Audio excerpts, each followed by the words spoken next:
किस्सा भावलनगर का, सच और हकीकत। फौज बमुकाबला पुलिस। पुलिस मुकाबला तो आपने सुना होगा ना, बेशुमार हमने सुने थे। ये फौज मुकाबला हुआ था, फौज बमुकाबला पुलिस। तो बेशुमार बातें, बेशुमार किस्से हैं, कोई कुछ कह रहा है।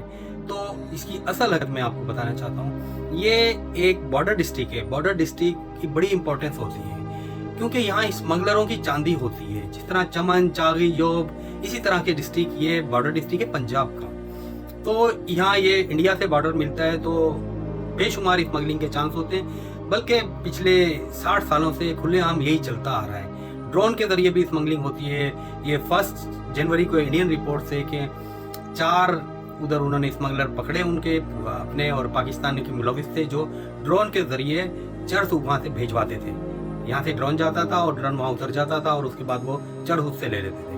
ये अपना 24 जनवरी की रिपोर्ट है, 24 जनवरी 2024 ये जो चल रहा है, 2-3 माह पहले की बात है।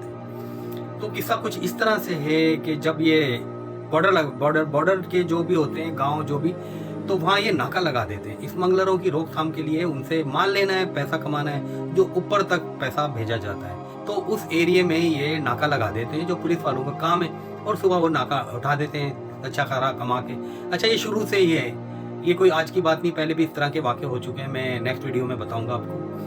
फिर हुआ कुछ इस तरह से कि रात को कोई गाड़ी आती है, तो ये कहते हैं कि ये पुलिस वालों का जो वर्जन है उसमें ये है कि उन्होंने कहा कि वो निकला है, एक बंदा हमारे हाथ से नाके से वो निकला है, और वो जाकर ये जो मज़कूरा जिक्र है जहाँ, वहाँ ये एक गांव में चला गया। ठीक उधर ये अंदर जब ये किसी जगह घुस गया, तो बाद में ये जो नाके के पीछे जो पुलिस वाले थे उन्होंने फॉलो करने के बाद पता चलता है ये जिस घर में घुसे हैं तो वो आर्मी के एसएसजी कमांडो का घर है।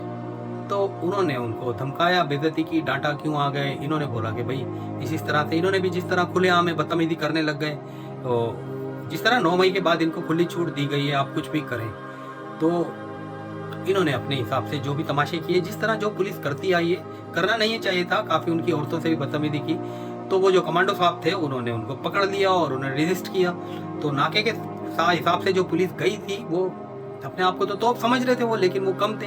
तो उनके एक इंस्पेक्टर को एसएसजी कमांडो वालों ने, उन्होंने जो घर में जो उनको घेर लिया और उनको एक कोई यरगुमाल बना दिया। ठीक, सिर्फ उन्होंने ये कहा कि तुम्हारी हिम्मत कैसे हुई इधर आने की, तुम आए क्यों, और फिर औरतों से भी उन्होंने बदतमीजी की। फिर क्या होता है कि जब पुलिस को पता चलता है कि भाई ये तो हमारे बंदे को, हमारे इंस्पेक्टर को यरगुमाल बना लिया, तो और पुलिस को जो फुल अथॉरिटी पहले से ही मिली हुई है यहाँ कि जो भी करना है पहले से, मतलब उनको फुल फ्लेज ऑर्डर दिए गए थे पहले स्टार्टिंग में कि पीटी इवेंट यहाँ तक होता था कि पीटीआई के लोगों को उठाया जाता था।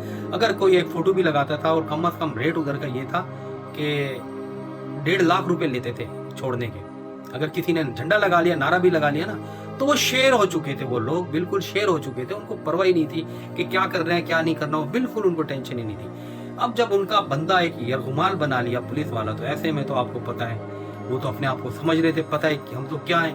वो वापस उन्होंने पूरा लश्कर के साथ धावा बोला उस एसएसजी कमांडो के घर, और वहां उन्होंने बड़ा जुल्म किया और बहुत मतलब जो जद्दोकोब किया, जो नाजायज किया, क्योंकि जो उनको आदत पड़ चुकी थी। जिस तरह पंजाब में बेशुमार जगहों पे इन्होंने रातों को रेड किया है, और 9 मई के बाद तो वो एक यूज्ड टू थे, हैबिट हो गई थी, हैबिचुअल थे वो, उनके लिए ये परवाह ही नहीं थी इस चीज की। उन्होंने वो कमांडो साहब के घर में भी इसी तरह से तूफान बदतमीजी उठा रखा, और ना लेडीज देखी ना, और बड़े तमाशे किए।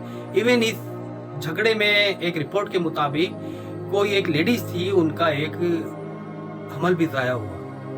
ये भी एक रिपोर्ट आई है कि उस जगह इन्होंने इस कदर पुलिस वालों ने बदतमीजी की घर में जाकर के, वो एक हमल भी जाया हो गया किसी का। तो इससे बढ़कर क्या बात हो सकती है। हाँ, गलत हुआ ये। उसके बाद ये फिर भी खामोश नहीं रहे। ये 23 लोगों को वहां से उठाकर लेके गए। 23 लोगों को ले जाके इन्होंने लॉकअप में मारा, पीटा, रद्दोकोब किया।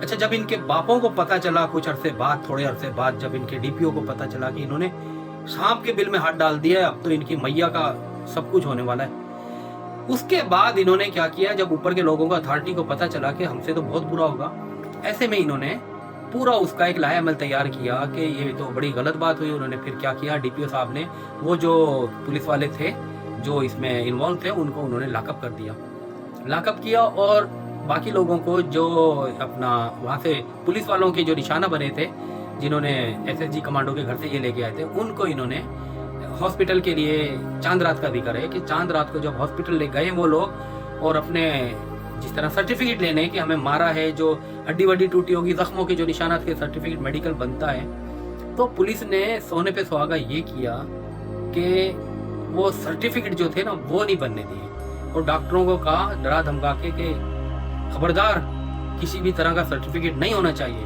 और जो वो आम शहरियों के साथ करते हैं। और असल जो टकराव का पॉइंट था ना, फाइटिंग पॉइंट, जो तनाजा इस जगह इस पॉइंट पे बिगड़ा जब इन्होंने बोला हम सर्टिफिकेट भी नहीं लेने देंगे। और फिर जब पता चला उन कमांडो वालों को, सारे एसएसजी कमांडो ने अपने तमाम लोगों को कहा कि इस हद तक बात चली गई है कि ये सर्टिफिकेट भी इशू नहीं होने दे रहे।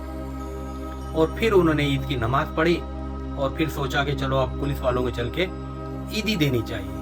और फिर वो आए अपना पूरा लश्कर के साथ, लाहौर लश्कर के साथ आए और उन्होंने सबसे पहले तो वो जो लोग थे अपने भी आज़ाद कराए और उसके साथ जिन पुलिस वालों को लाकअप किया गया था नूरा कुश्ती बनाकर, और उनको खोला। और फिर जो उनकी धुनाई हुई है ना, जो उनको किसी को मोर बनाया, किसी को मुर्गा बनाया, इसी तरह का जुल्म किया था, इसी तरह की बर्बरियत। अल्लामा इकबाल की आपको पता है जो बेटी के साथ जो हुआ था, वहां भी उनके घर में घुसे थे ये लोग, तो इन्होंने कोई चीज नहीं छोड़ी, चाहे वो शिबली फराज का घर हो या अल्लामा इकबाल के अहले खाना का घर हो, किसी को इन्होंने नहीं बख्शा था। लेकिन कहते हैं ना, अब आया ऊंट पहाड़ के नीचे। फिर जो इनकी ठुकाई हुई है, बस ये थी हकीकत।